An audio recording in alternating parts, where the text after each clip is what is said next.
안녕하세요. 분양 설명하는 남자 분명남입니다. 마음이 좀 무겁습니다. 이번 대책은 정말 우리나라 부동산이 한 2배쯤 뛰었을 때, 그러니까 내년쯤에 나와야 할 미래 규제가 나와버렸거든요. 하지만 상당한 부작용도 조만간 있을 것으로 예상됩니다. 아무튼 이번 규제는 굉장히 강력합니다.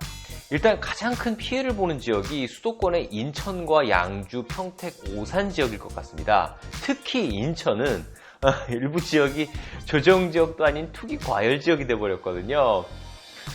이번에 비조정지역에서 막바로 투기과열지구로 지정된 인천 남동구의 만수동이나 서구 과좌동은 글쎄요, 제 눈에는 정말 서민들이 사는 그런 집들이 있는 지역인데 서울 강남의 30억짜리 집과 똑같은 투기과열지구 규제를 받게 된다는 것이 참 아이러니합니다. 시간이 좀 지나서 강남과 동일한 투기과열지구의 엄청난 규제를 깨닫게 되면 지역민들의 큰 반발이 있을 것 같습니다. 결론적으로 이번 규제로 분양투자는 똘똘한 한 채 전략으로 선회할 것으로 보입니다. 왜냐하면 어차피 수도권이 거의 다 투기과열지구가 되었다면 차라리 외곽지역을 다 포기해버리고 서울 중심부에 하나를 잡는 게 낫기 때문입니다. 그래서 서울 집중화가 더욱 심화될 것이고 인천 중 투기과열지구로 격상된 송도나 남동부 서구는 수요 감소로 굉장히 큰 타격을 받을 것으로 예상됩니다. 이번 규제에서 제일 중요한 건 규제 지역의 대폭적인 증가입니다. 이렇게 수도권을 보면 서울과 맞닿은 부분은 전부 투기과열지구고요. 인천의 연수, 남동, 서구, 안산의 단원구가 비조정 지역에서 투기과열지구로 격상됐습니다. 아울러 나머지 경기도는 김포나 파주를 제외한 거의 전체가 조정지역으로 묶이게 되었습니다. 수도권 아파트 분양을 기준으로 볼 때 이번에 변경된 수도권 전 지역의 조정지역화, 투기과열지구화는 굉장히 큰 변화를 가져오게 됩니다. 수도권 분양 전략을 제로 베이스에서 다시 검토해야 되는 수준입니다. 일단 조정지역이나 투기과열지역은 중도금 대출이 하나밖에 나오지 않습니다. 다만 조정지역이나 투기과열지역에 중도금 대출이 하나 있다고 해도 비조정지역에서는 하나 더 받을 수 있거든요. 그래서 조정지역에서 분양을 받고 비조정지역에서 하나를 더 받는 게 가능했는데 이제는 수도권에서 이런 전략을 쓰는 게 완전히 불가능하게 되었습니다. 또한 중도금 대출이 나온다고 해도 규제 유형별 중도금 대출의 한도가 다릅니다. 투기과열지구는 40%, 조정지역은 50%만 나옵니다. 비조정지역은 중도금 대출 중도금 전체인 60%까지 다 나오고요. 그래서 투기과열지구나 조정지역은 자기 자금이 돈이 더 많이 투입되어야 하는 한계점이 있습니다. 또한 규제지역은 중도금 대출 실행을 위한 조건도 붙습니다. 조정지역이나 투기과열지역에서 그나마 저중도금 대출이라도 받기 위해서는 반드시 기존 집을 매각하는 서약을 해야 됩니다. 만약 집이 2개 있다면 중도금 대출은 0%입니다. 전혀 안 나옵니다. 굉장히 주의해야 됩니다. 규제 이후 이제 거래가 꽉 막힐 거라서 정말 주의해야 됩니다. 기존 집을 원하지 않는 타이밍에 무조건 팔아야 될 수 있습니다. 뿐만 아니라 전매 제한도 그렇습니다. 비조정 지역은 전매가 자유로운데 반해 투기과열지구나 조정지역은 전매 제한 3년으로 묶여 있습니다. 원래 수도권은 8월 이후부터 분양권 전매 제한이 예정되었지만 그게 6월 17일 발표로 이제 당장 19일부터 시행된다고 생각하시면 될 것 같습니다. 다만 파주와 김포가 여기에 살짝 삐껴져 있는 틈새 시장입니다. 세법상 규제도 굉장히 강한데요.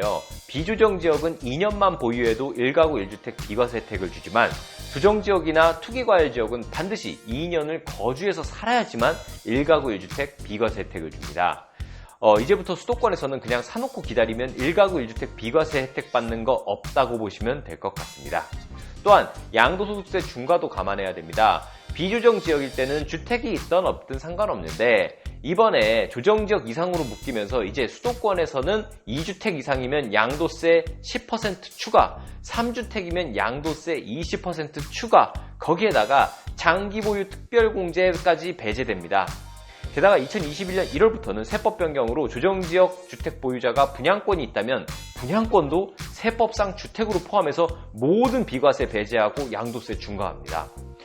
청약 당첨자 선정 방법도 차이가 나는데요. 85제곱미터 이하 기준으로 투기과열지구의 경우는 100% 가점제로만 뽑습니다. 조정지역은 25% 정도를 추첨제로 뽑아주고 비조정지역은 60%까지도 추첨제로 뽑아주는 것과 비교가 됩니다. 결국 가점이 안 되는 사람은 조정지역 이상에서 청약 당첨이 굉장히 어렵게 되었습니다. 이제 수도권에서 가점이 낮을 수밖에 없는 20대, 30대는 신혼부부 특공 이후에 청약 당첨이 사실상 어려울 것입니다. 자, 그러면은 이제 어떻게 해야 되느냐라고 물어보실 것 같습니다. 우리 구독자님들이 어떻게 전략을 설정해야 할지 한번 이야기 드려보겠습니다. 일단 이제부터 수도권 전 지역인 조정지역이나 투기과열지역에 청약하기 전에 상당한 고민을 해야 됩니다. 먼저 자금 조달에 대한 고민을 해야 됩니다. 기존의 비조정지역에서는 집이 있던 없던, 중도금 대출이 있던 없던 관계없었지만 조정지역인지 투기과열지구인지에 따라 중도금 대출이 다 안 나오기 때문에 현금이 더 필요합니다. 아울러 기존에 보유하고 있던 집도 매각하는 서약을 해야지만 중도금 대출이 되고요. 매각이 안 돼서 기한을 넘기면 모든 대출이 회수되고 3년간 주택담보대출 완전 금지 규제를 받게 됩니다. 이미 대출 받은 거 안 갚고 버티면 그만이지라고 생각하시면 안 됩니다. 시행하는 거 보니까요.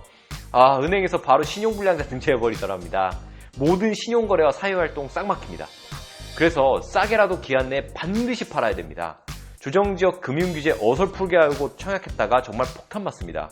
그리고 이 과정과 위험성을 건설사도 가르쳐줄 의무가 없습니다. 심지어 거기서 상담하는 상담사도 지금 이 영상을 보시는 구독자님보다 모릅니다.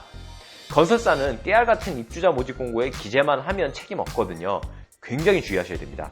기분 좋게 당첨되고 계약금 다 냈는데 아무도 알려주지 않았던 조정지역 이상 대출 규제로 인해 분양권 포기하는 사람도 많습니다. 그러면 계약금도 날아가는 겁니다.